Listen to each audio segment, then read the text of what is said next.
Ahora, continuando con este panel de refuerzo sonoro, tenemos el placer de tener a Jorge Azama, profesional técnico en ingeniería de sonido, miembro de AES desde el año 2003 y uno de los fundadores de la sección AES Perú en 2004.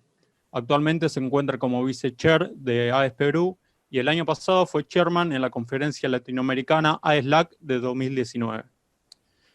Sin más, ahora lo dejamos con su tema Mezclar en base a gusto o experiencia propia o en base a la canción disco de estudio. Jorge, todo tuyo. Muchas gracias, Pablo. Primero que nada, quiero agradecer la gentil invitación de la sección estudiantil de AES Tamaba y agradecer directamente a Pablo, quien fue quien se comunicó conmigo y me invitó a participar de esta jornada. También agradecer y felicitar a todos los integrantes de la sección estudiantil de AES Tamaba y a la institución también, por supuesto, por organizar este evento. Es un honor participar junto a colegas de tan importante trayectoria como Cristian y Natalia en este panel. El objetivo de mi charla surge básicamente con la idea de plantear preguntas. Yo no planteo en este caso, o no pretendo,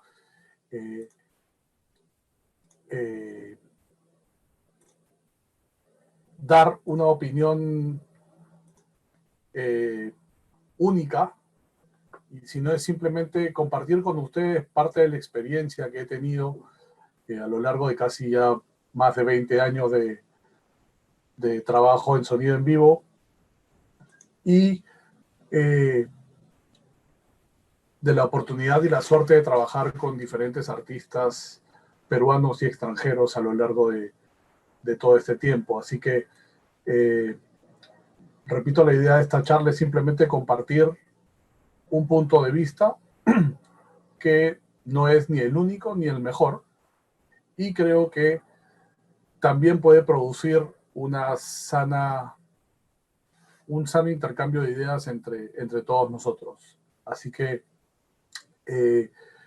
la idea básicamente es plantearnos desde la experiencia, quienes hayan trabajado en sonido en vivo, plantearnos preguntas y tratar de llegar a ciertas ideas en base a este tema que nos trae el día de hoy. ¿Se debe mezclar en base al gusto o experiencia propia o en base a la canción o disco de estudio? Seguramente es un tema en el cual muchos colegas y muchos de los que están hoy presentes podrán plantear sus propios puntos de vista, todos válidos, por cierto, pero quisiera comenzar planteando algunas preguntas sobre las cuales les iré compartiendo mi punto de vista en particular. De nuevo, que no pretende ser el único ni el mejor, sino simplemente un punto de vista. Entonces, planteamos la primera pregunta. La primera pregunta sería, ¿es lo mismo escuchar una canción o un disco que asistir a un concierto? Es la primera idea que se me vino a la cabeza, la primera pregunta que yo mismo me planteé al comenzar a preparar esta charla. En mi opinión personal, son dos experiencias totalmente diferentes. Psicoacústicamente está demostrado que el asistir a un concierto y el entorno físico que involucra una presentación en vivo predispone mentalmente al oyente a ciertos comportamientos y a cierto nivel de sensibilidad con respecto a la música, ¿verdad? Todos quienes hemos asistido alguna vez a un concierto de algún artista que nos guste, seguramente hemos tenido la oportunidad de comparar la performance en vivo del artista versus la canción o el disco que seguramente hemos escuchado muchas veces en casa o en cualquier sistema de reproducción. Definitivamente, la experiencia de ir a un concierto, por lo menos para mí, es absolutamente diferente. Y eso, desde el lado, no del público, sino desde el lado de un ingeniero de sala o de front of house, implica tener cierto conocimiento y aplicar ciertas herramientas y ciertas teorías que la psicoacústica ya tienes bastante estudiadas y bastante desarrolladas a lo largo de las últimas décadas. Aspectos tan simples o tan comunes como, por ejemplo, el hecho de, en determinados géneros, tener, por poner un ejemplo, una mayor presencia de frecuencias graves.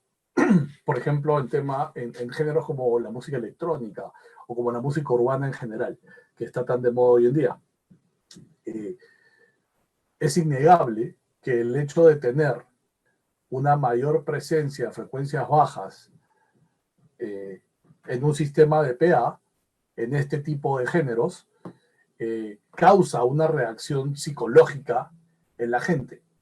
Y eso se traduce en un comportamiento del público ante el show. Aspecto que probablemente no ocurra de la misma manera cuando uno está escuchando la misma canción o al mismo artista en casa o a través de audífonos mientras está en la calle o en cualquier otra situación de escucha que no sea un concierto. Entonces, desde ahí partimos con una diferenciación, en mi caso, bastante marcada. Si vamos a la siguiente pregunta que quisiera plantear, es que desde nuestra posición hay que preguntarse si es posible y viable, desde lo técnico, reproducir fielmente el sonido de una grabación en estudio. Muchas veces, el entorno de un estudio mientras se está grabando un disco o un single implica muchísimo más control y muchísimo más tiempo y herramientas para buscar una ejecución y una captación de esa ejecución de manera óptima. No voy a revelar ningún secreto si digo, como todos seguramente saben, que uno en un estudio puede hacer muchas tomas de una ejecución, tanto de un instrumento como de una ejecución vocal. Ya sea que lo estemos grabando en multipistas, ¿no?, con los músicos por separado, o que estemos haciendo inclusive una sesión en vivo, que hoy en día, en tiempos de pandemia, es lo que más estamos viendo en las redes sociales y en los diferentes medios de expresión de los artistas, ¿no? Estas live sessions, que si bien es cierto, representan sesiones en vivo, no llegan a tener el impacto de un concierto presencial, según estadísticas que ya están apareciendo y según estudios de diferentes partes del mundo que he tenido oportunidad de leer, ¿no? El impacto en la opinión del público oyente frente a una live session definitivamente no es igual que a la de un concierto presencial. Que por supuesto nosotros sabemos muy bien que en este momento particular estamos en una incertidumbre muy grande porque, por lo menos en nuestra realidad latinoamericana, no tenemos una idea exacta de cuándo vamos a volver, si es que llegamos a volver en algún momento, a hacer los shows como los teníamos antes de esta pandemia. En una sesión de estudio se puede repetir en cantidad de veces, en un show no. En un show se tiene que ir del comienzo al final del setlist, y si en el transcurso de la presentación hay algún problema, algún error o algún inconveniente, pues el show debe continuar y hay que simplemente seguir adelante. Desde el punto de vista técnico, para nosotros muchas veces es bastante más difícil poder utilizar o llevar a un show el mismo equipamiento técnico que tenemos en un estudio. Llevar el hardware, por ejemplo, ¿no? Si en el estudio tuvimos la suerte o tenemos la suerte de contar con mucho equipo físico, analógico o digital, muchas veces es un gran problema, por un tema logístico, llevar ese equipamiento a un show en vivo. Por supuesto, eso lo pueden hacer artistas que tienen una capacidad de producción bastante alta, que no necesariamente es la gran mayoría, ¿no? No solamente a nivel de Latinoamérica, sino a nivel mundial. No todos los artistas pueden llevar, como se hacía antes, sus racks de hardware analógico o digital, porque también los hay digitales, a los shows. Y eso nos debe llevar también a evaluar si, ante la ausencia de esos equipos, podemos ser capaces, desde lo técnico, de reproducir la sonoridad de una grabación en estudio. Repito, mi experiencia me dice que muchas veces eso es muy difícil, ¿no? Y si lo relacionamos con la respuesta de la primera pregunta, ya un poco como que se va marcando una idea general. Pasemos a una tercera pregunta. Y este punto me parece muy importante y seguramente puede marcar una interesante discusión entre puntos de vista distintos. ¿Para quién estoy mezclando? ¿Estoy mezclando para mí, como operador de front of house o de monitores? ¿Estoy mezclando para el artista o estoy mezclando para el público?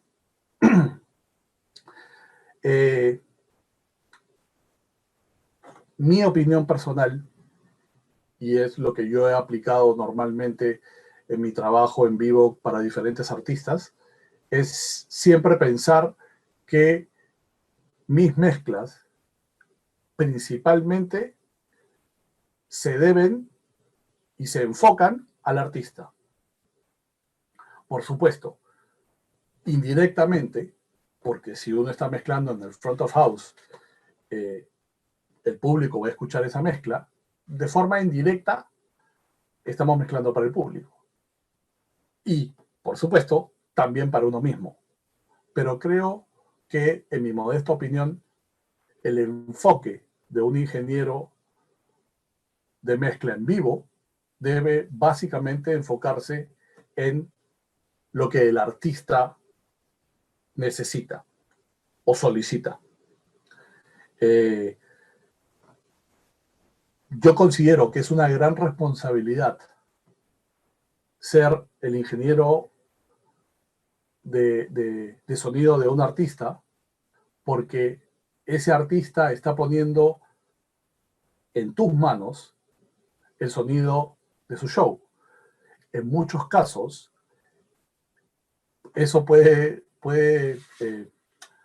ser muy importante, ¿no? Eso puede levantar una carrera y hacer triunfar a un artista, mantenerlo en el mismo plano o inclusive, en el peor de los casos, ¿no? Malograr la carrera de un artista. Entonces, es una gran responsabilidad que hay que tomarla con la seriedad que merece, ¿no? Y hay que pensar si es que mi mezcla primero tiene que satisfacer, en mi opinión, al artista.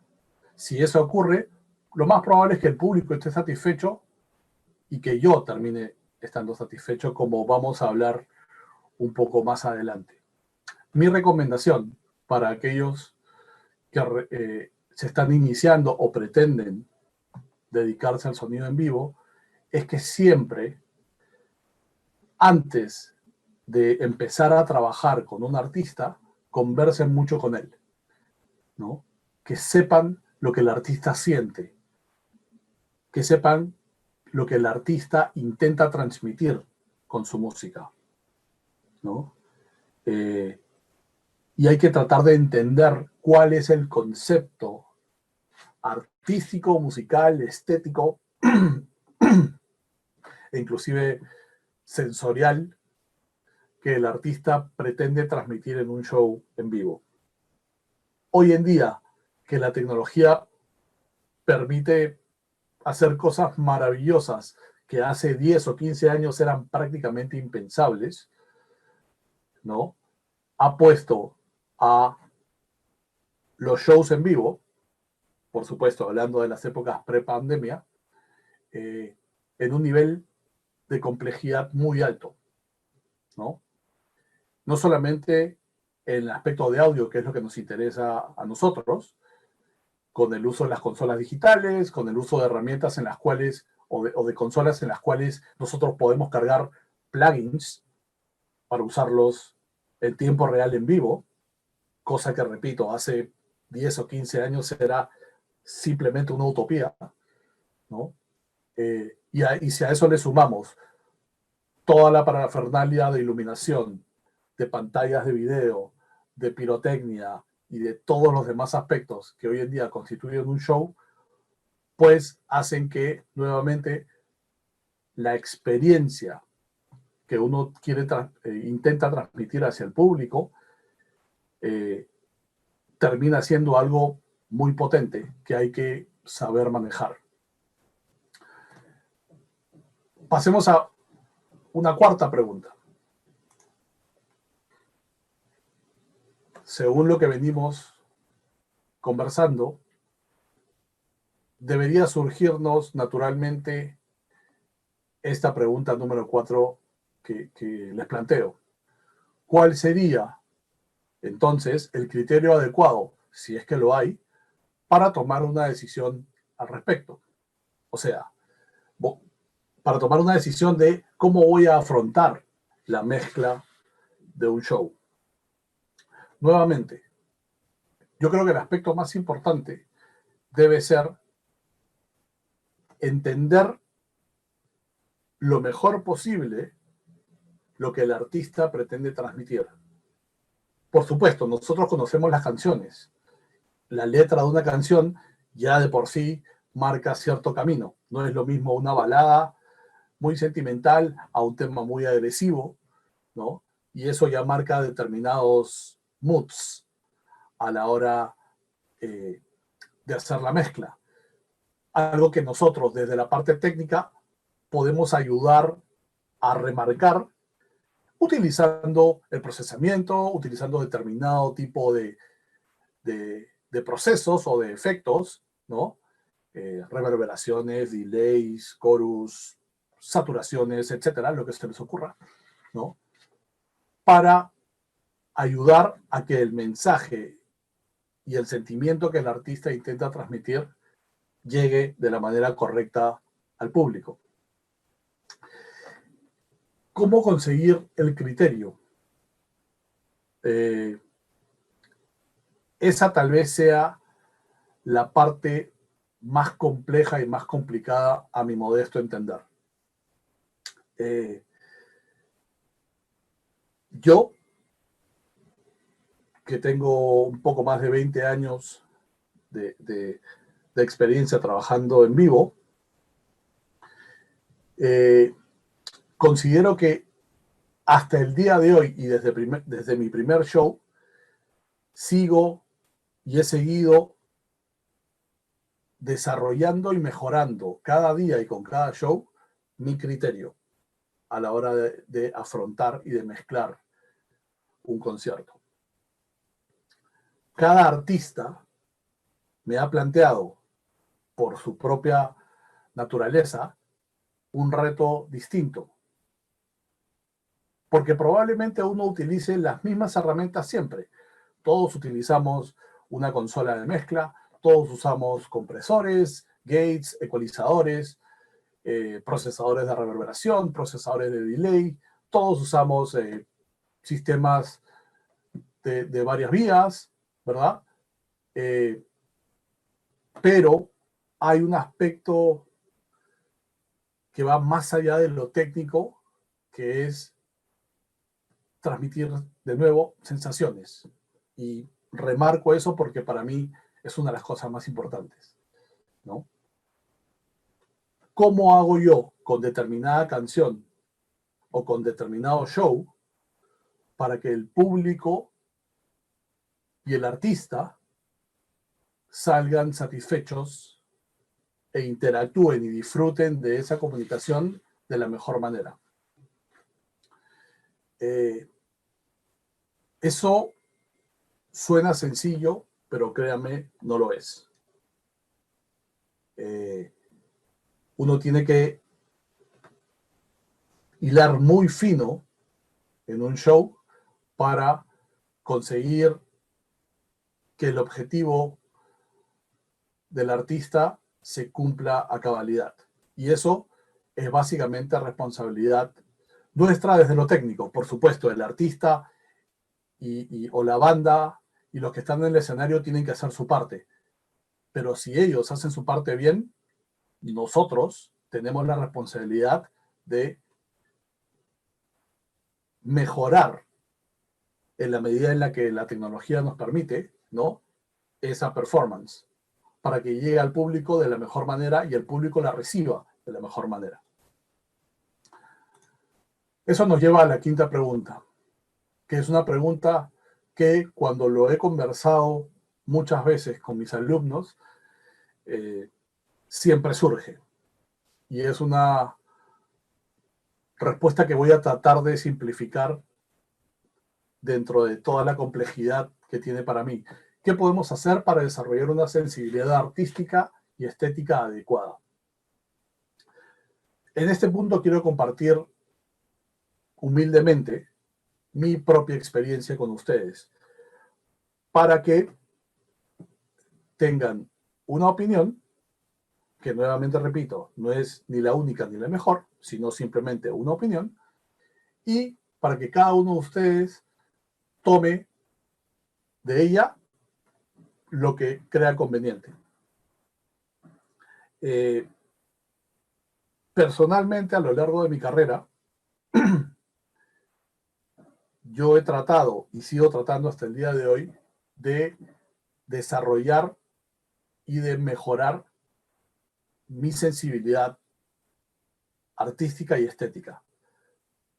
Puede sonar muy romántico, pero yo estoy convencido de que eso me ayuda muchísimo y que es súper útil, ¿no? No solamente el aspecto técnico, sino el aspecto humano de quien mezcla. Porque eso me va a permitir conectarme mucho más rápido y mucho más fácil con la idea de un artista, ¿no? En cierta manera, nosotros también somos artistas. Por supuesto que sí. Pero somos artistas desde lo técnico y somos quienes estamos siempre detrás de los reflectores, ¿verdad? Para mí, mezclar un disco o mezclar un show en vivo es un arte. Y, como tal, uno tiene que dominar ese arte. ¿Cómo se logra eso? Desarrollando sensibilidad, desarrollando su propia sensibilidad, ¿no? Si yo no soy capaz de conmoverme con una canción, probablemente nunca sea capaz de transmitir esa sensación a un oyente, ya sea en un disco, en un single o en un show, ¿no? ¿cómo pueden desarrollar esa sensibilidad? O cómo la desarrollé yo, en todo caso.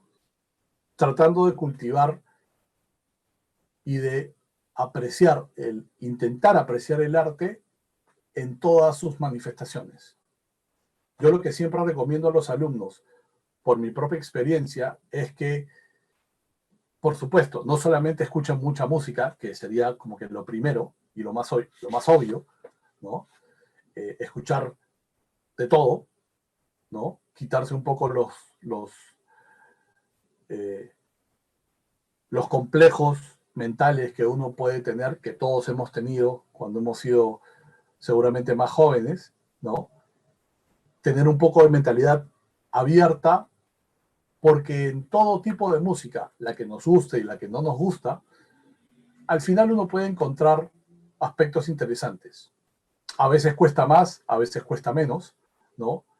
Y a veces los prejuicios que nosotros mismos nos generamos nos impiden encontrar las cosas valiosas que cualquier género musical tiene, pasando desde la música clásica hasta lo que ustedes quieran, la música urbana, el metal o cualquier otra expresión musical.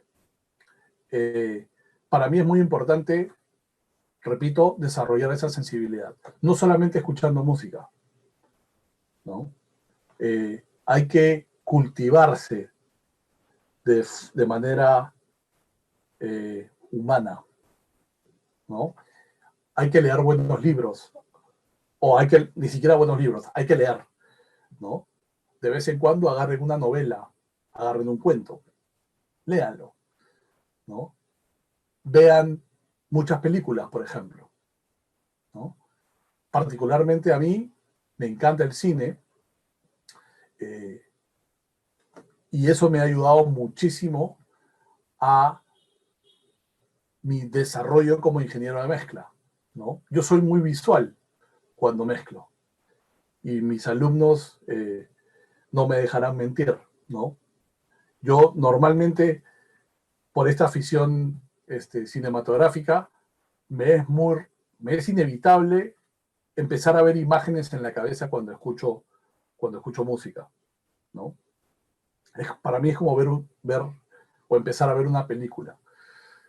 Y eso muchas veces direcciona, ¿no? La mezcla y la sensación de la mezcla que yo quiero hacer. Vean películas, vayan de vez en cuando a un museo, ¿no? Vayan a ver exposiciones de arte, dense el gusto de ir a escuchar una orquesta sinfónica, si es que nunca lo han hecho. Y van a darse cuenta lo hermoso que es escuchar a una orquesta tocando en un teatro con una acústica adecuada, ¿no? Es una experiencia que yo recomiendo a todos vivir, ¿no?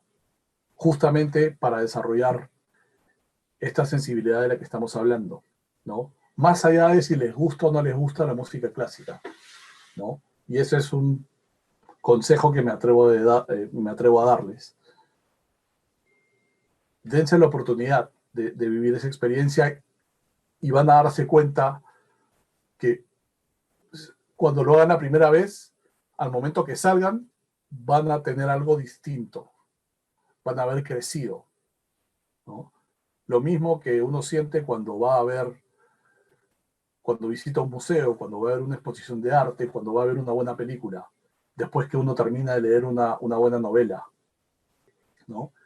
Por supuesto, después de haber escuchado un disco que a uno le agrade, ¿no? Que a uno lo emocione.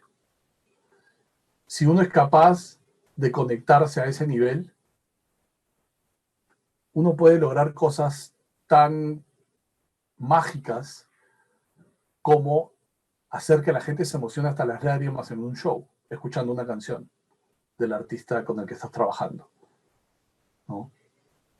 O por el otro lado, causar que el público se ponga absolutamente eufórico con una canción del artista que uno está mezclando, ¿no?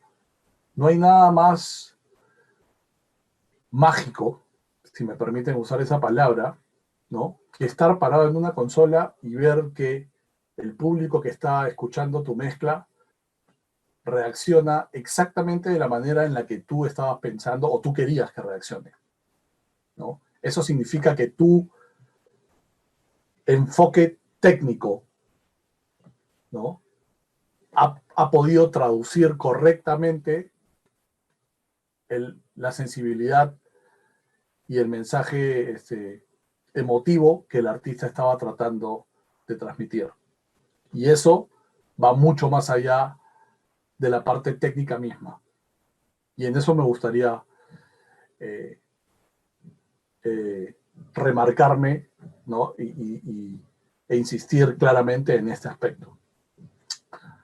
Para mí, básicamente, esas son las preguntas fundamentales que yo mismo me planteé al comenzar esta charla, partiendo de la idea principal. Y eso me lleva a dar algunas recomendaciones, humildemente, ¿no? O llegar a algunas conclusiones que también quisiera compartir con ustedes. La primera de ellas es que nunca hay que olvidarse que la música es lo más importante siempre. Tenemos que tener a la hora de mezclar eso absolutamente claro. La música siempre es lo primero y lo más importante. Otra cosa, otra conclusión, sobre todo para quienes trabajamos en vivo. Un consejo que me permito darles: al salir para hacer un show, siempre dejen el ego en casa. ¿Ok? En esta industria, y sobre todo la industria del entretenimiento, los egos siempre están ahí para generar problemas, ¿no? Uno tiene que tener muy claro cuál es su rol y para quién está trabajando uno, ¿no? ¿Ok? Quien debe llevarse la atención, ¿no? Y los aplausos es el artista, no quien está mezclando, ¿no? Y si en algún momento hay un intercambio de ideas, pues uno tiene que ser lo suficientemente maduro e inteligente para no dejarse llevar por el ego a la hora de debatir o de intercambiar puntos de vista. ¿Ok? Entonces, siempre dejen el ego en casa. Otra conclusión: el trabajo debe ser invisible para el público, el trabajo del ingeniero de sonido en vivo. Esa es una idea que yo siempre he tenido y que yo siempre trato de aplicar. Se los pongo con un ejemplo paralelo. Para mí, el trabajo de un ingeniero de sonido en vivo es como la de un árbitro en el fútbol. Si uno ve un partido y a lo largo del partido uno prácticamente no se da cuenta de que el árbitro está dentro de la cancha con los 22 jugadores, es porque probablemente el trabajo de ese árbitro sea muy bueno. En cambio, si uno se pasa todo el rato requintando y molestándose por el trabajo del árbitro, lo más probable es que no lo esté haciendo bien, ¿verdad? En cierta manera, para mí, el trabajo de un ingeniero en vivo se puede ver de la misma manera, ¿no? Si el público en ningún momento se pone a pensar de que hay alguien que está manipulando o subiendo el volumen o bajando esto o mezclando el tema, sino simplemente se entrega a disfrutar del show, lo más probable es que el trabajo de quien está frente a la consola esté haciéndose de la mejor manera, ¿no? En cambio, si el público está como que fuera del show y siempre está pensando de que algo no está sonando bien, etcétera, etcétera, ¿no? Probablemente, y no necesariamente por culpa de uno, porque podría ser por un problema técnico, el desarrollo del show no haya sido el óptimo y el más adecuado. Esto tiene que ver con lo que estábamos hablando un poco antes. Si el artista y el público terminan felices, debes considerar que tu trabajo estuvo bien hecho. ¿no? Cuando el público aplaude a rabiar al artista, cuando el show termina, humildemente uno debe darse cuenta de que esos aplausos, en cierta medida, también le corresponden a uno. ¿Ok? Eso es una clara señal de que tu trabajo ha estado bien hecho, ¿no? Cuando el público no se quiere ir del show y quiere o empieza a pedir más canciones, normalmente significa que el público ha disfrutado del espectáculo. Y si lo ha disfrutado, pues uno debe sentir que su trabajo estuvo bien hecho, sin que nadie venga a darte una palmada en el hombro, ¿no? Porque de eso no se trata. Basta con la reacción del público para que nosotros nos sintamos satisfechos. Un punto número 5, que es algo muy importante de tener en cuenta. Es muy difícil y a veces casi imposible satisfacer siempre al 100% de la audiencia. ¿Ok? Eso es como una utopía. Siempre puede haber alguien que pueda hacer una observación o una crítica sobre un show. ¿Ok? Y uno no puede vivir pensando en ese aspecto. Uno debe tratar de enfocarse en hacer lo mejor posible según su criterio. ¿Ok? Algo de lo que yo hemos hablado anteriormente. Y el último punto es una recomendación, es algo que seguramente todos los que se dediquen al sonido en vivo, tarde o temprano, van a vivir, y es que si ocurre algún problema serio durante el show, siempre hay que mantener la calma y la cabeza fría. ¿Ok? Sobre todo para los más novatos. ¿Ok? El hecho de trabajar en vivo implica tener una personalidad y un control mental adecuado, ¿no? Hay que tener una personalidad adecuada para dedicarse al sonido en vivo. No todos lo pueden hacer, ¿no? Yo conozco excelentes ingenieros de mezcla en estudio, ¿no? Que jamás en la vida quieren ponerse detrás de una consola en un show, ¿no? Y está bien, y eso está bien. Si uno se decide a trabajar en vivo, hay que tener cabeza fría y hay que saber que si ocurre un problema, hay que mantener la calma. Los problemas no se solucionan solos, y mucho menos los problemas técnicos, ¿ok? Y en un show uno tiene que ser muy analítico y muy rápido y muy certero para solucionar un problema.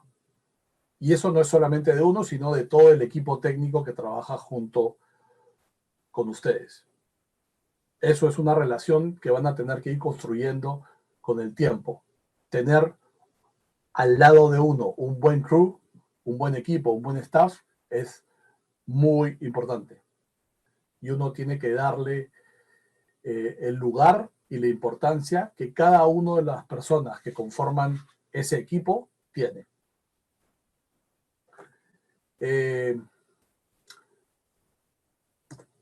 Bueno, creo que hasta ahí llega la presentación. Antes de pasar a las preguntas, déjenme por favor agradecer nuevamente a la sección estudiantil de AES Tamaba, al Instituto Tamaba, por supuesto, y especialmente a Pablo y a Gabriel por la ayuda y por la invitación. Ha sido un placer para mí compartir esta pequeña charla con todos ustedes. Espero que les haya sido útil y aquí les dejo, si alguien lo necesita, la información de contacto. Encantado de responder alguna pregunta que ustedes tengan. Si no es ahora, pues ahí tienen mis datos de contacto si es que quieren hacer alguna consulta, y en la medida en la que el tiempo me lo permita, pues estaré encantado de responderles. Así que no sé, Pablo, si hay alguna pregunta del público. Perfecto, Jorge, muy bueno. Tenemos dos preguntitas. Perfecto. Primero, Elian Domínguez pregunta, Jorge, ya que usted dijo que sus mezclas se enfocan en el artista, ¿cómo hace un equilibrio entre lo que le gusta a usted, al artista y al público? A ver, muy buena pregunta. Gracias por hacerla. Yo creo, de nuevo, hablo desde mi propia experiencia, que cuando uno empieza a desarrollar este criterio estético y esta sensibilidad, el objetivo es que uno llegue al punto en el que tu criterio prácticamente coincida con el criterio del artista, y por lo tanto eso se transmita correctamente al público y satisfaga al público, ¿no? Cuando uno está mezclando o está en un soundcheck, en una prueba de sonido, que pasa muchas veces, y en determinado momento el artista, por curiosidad, a veces, si es un artista con quien recién estás comenzando a trabajar, por algo de desconfianza puede ser, prefiere salir del escenario y decir, oye, ok, voy a bajar un momento, ¿no?, hacia la zona del público porque quiero escuchar, quiero saber cómo se está escuchando, ¿no? Eso está bien, el artista está en todo su derecho de hacerlo, y repito, y como he dicho antes, uno no tiene por qué sentirse ni ofendido, ni en peligro, ¿no? Porque el artista tiene todo el derecho de saber cómo se está escuchando. Si el artista hace ese ejercicio de bajar a la zona del público, o en algunos casos inclusive venir hasta la consola a escuchar, ¿no?, lo que debe pasar es que el artista diga, ok, perfecto, me gusta. Eso es, ¿no? O sea, que el artista se dé cuenta de que tu mezcla está transmitiendo exactamente lo que él quiere transmitir, y está sonando como él pretende o él imagina que debería sonar. No hay peor cosa para un artista durante un show que estar, al momento de estar en el escenario con el público, estar pensando y estar preocupado de si se estará escuchando bien, mi voz estará en nivel correcto, el bajo estará bien, la guitarra se estará escuchando. Si eso pasa, el artista no va a dar el 100% de su interpretación, y por lo tanto la calidad del show no va a ser la óptima. El artista tiene que confiar al 100% en su equipo técnico, porque eso va a hacer que ese pensamiento salga de su cabeza y el artista simplemente se enfoque en lo que tiene que hacer, que es darle el 100% del corazón al interpretar cada una de las canciones para el público. Es mi modesta opinión, esa sería mi respuesta. Genial. Ahora seguimos con Jesús Almirón, que pregunta, ¿cómo llevas al vivo la imagen estéreo percibida en el disco? Muy buena pregunta. Gracias, Jesús. A ver, eso es algo que yo he aprendido y he investigado mucho escuchando las mezclas de otros colegas y de algunos artistas internacionales, y depende mucho de las características del lugar donde se desarrolla el show.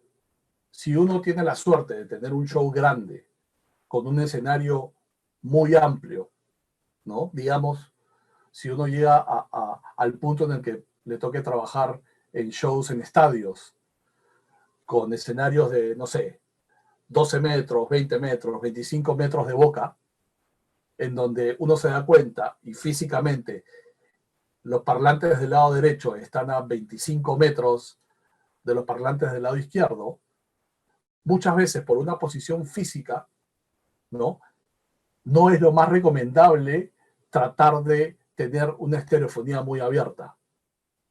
Me explico. Si yo paneo, por ejemplo, las dos guitarras que tengo dentro de la banda, una totalmente a la izquierda y una totalmente a la derecha, va a haber mucha parte del público que solamente va a escuchar una de ellas, ¿verdad? Porque el otro parlante o el otro componente del sistema de PA está a 25 metros a mi izquierda o a mi derecha.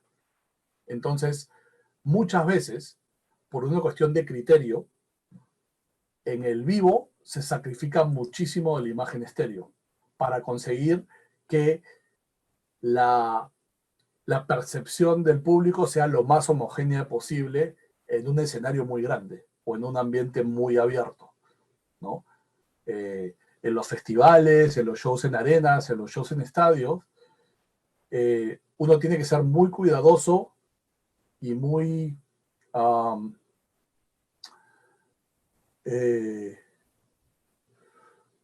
y abrir muy poco la estereofonía, justamente para no tener ese tipo de problemas. De que si el solo vino en la guitarra que estaba al lado izquierdo, la gente, todo el público que esté del centro para la derecha no sea capaz de escucharlo, o lo escucha a un volumen incorrecto, ¿no? En ese caso hay que tratar de mantener la imagen central en la medida de lo posible y tal vez abrir algunos elementos, pero sin exagerarlos totalmente a la izquierda y totalmente a la derecha, ¿no? Eso ya depende de las características del lugar, las características físicas del ancho del lugar en el que a uno le toque trabajar. Perfecto.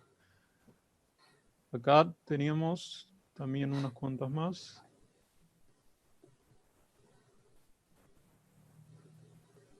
A ver. Bueno, Indio Gaurón, además de mandar saludos, dice, ¿cuándo nos tomaremos unos pisco sur? Indio querido, te mando un gran abrazo. Siempre te lo he dicho y lo repito públicamente. Te considero un gran amigo y sobre todo te respeto mucho en lo profesional. Sabes que te tengo un gran aprecio y que te considero un gran profesional. Y ojalá podamos volver a juntarnos pronto. Tuvimos la suerte de encontrarnos el año pasado aquí en Lima para la conferencia latinoamericana y de tener a Indio como uno de los invitados de lujo. Y bueno, ojalá que podamos volver a darnos un abrazo muy pronto. Y acá tenemos una preguntita más de Ezequiel Vázquez que pregunta, en cuanto a la sensibilidad, ¿tu estado de ánimo ese día a la hora de llevar adelante un show influye o no en tu trabajo, en el trato con el staff, el artista y también para resolver conflictos? Muy buena pregunta. Gracias, Ezequiel. Yo te contestaría que es un poco parecido a lo de dejar el ego, ¿no? Voy a usar una analogía que tal vez no se parezca mucho, pero que creo puede reflejar mi punto de vista de manera más clara. Es como un payaso en el circo cuando tiene que hacer su número, ¿no? El show debe continuar siempre. Y de nuevo, la música siempre es lo primero. Uno puede estar, a todos nos pasa, con problemas personales o no en el mejor ánimo ese día, pero durante el tiempo que dure el show, uno tiene que dejar todos los problemas a un lado, ¿no? Y concentrarse y poner el corazón y toda tu atención al 100% en lo que uno está mezclando, ¿no? Yo te contestaría eso. Sé que es difícil y muchas veces cuesta, pero yo estoy convencido de que debería ser así. Así como el artista hace lo mismo, ¿no? Muchas veces a mí me ha pasado trabajar en situaciones en las que uno sabe que el artista no está pasando por el mejor de los momentos, desde lo personal, pero el artista cuando pisa el escenario tiene que apretar el botón y cambiar el chip y dar el 100%. Si el artista lo hace, nosotros estamos obligados también a hacerlo, por respeto a ese artista. Y al público que asiste al show, por supuesto. Genial. Y acá, ahora sí, no tenemos más preguntitas. Te agradezco mucho, Jorge, por participar en esta jornada.